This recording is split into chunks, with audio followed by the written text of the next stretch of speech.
Our two methods for recording refunds each align with their respective method for accounting for merchandise inventory. For example, a business that uses the net method for accounting for merchandise purchases and sales will also use the net method for recording refunds.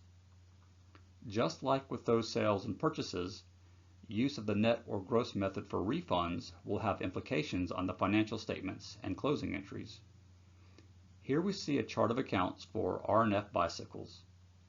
Under the net method, we make use of a liability account called Customer Refunds Payable.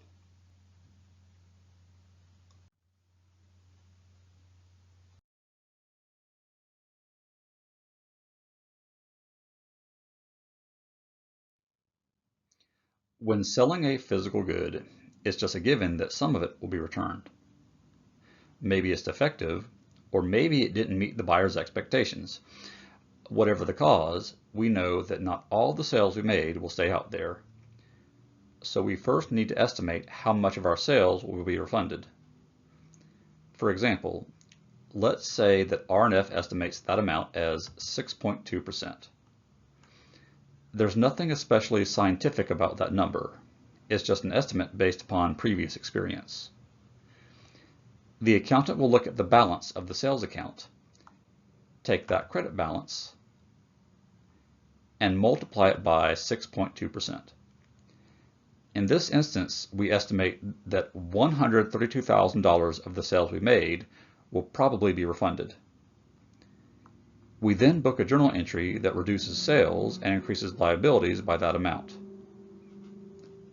More specifically, we debit sales for $132,000. Recall that sales is an equity account, which is increased by credits, so this debit reduces equity.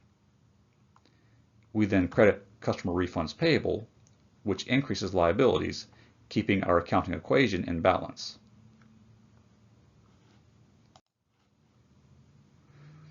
When we post that debit to sales, the balance drops to $1,997,000. Of course, we also post the credit of $132,000 to customer refunds payable.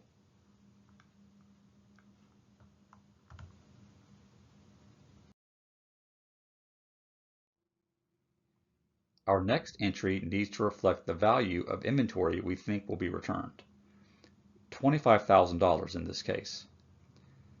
Consequently, we'll book a journal entry that increases an inventory account and reduces cost of goods sold, thereby increasing equity. Specifically, we'll debit estimated returns inventory and credit cost of goods sold. Note that estimated returns inventory is not actual inventory in our possession. It's an estimate of sold inventory that will be returned to us. That said, it is still an asset. If a customer returns $100 of merchandise for a cash refund, and the merchandise originally cost R&F $50, our entry to record the refund is another two-parter. First, we'll remove our customer refunds payable liability by the amount of the cash we return to the customer. So debit CRP and credit cash disbursed back to the customer. Next, the merchandise was returned to us for this refund, so we have to put it back on the books. We'll do so with a debit to merchandise inventory and reverse out the expense from the sale with a credit to cost of goods sold.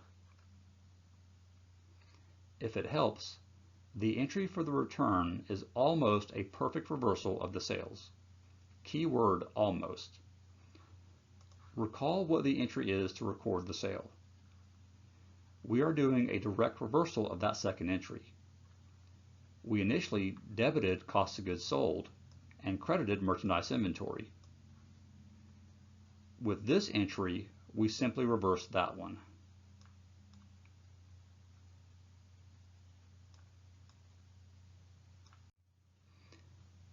Not quite so with the sales portion. We do reverse the cash, obviously. We debited cash when we received it from the customer, so we'll understandably credit it when we return it.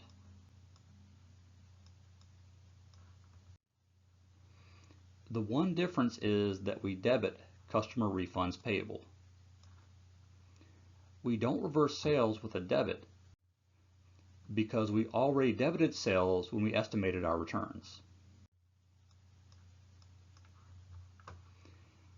Our sales has already been reduced by our estimate of refunds.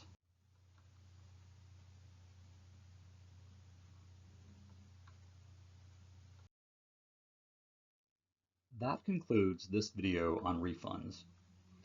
My next two videos will summarize the accounting cycle.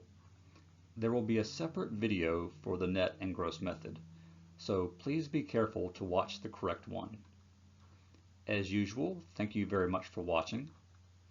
If my videos are helping you and you want to return the favor, you can leave a thumbs up. If you have any questions or suggestions for how I can improve, leave them in the comments below.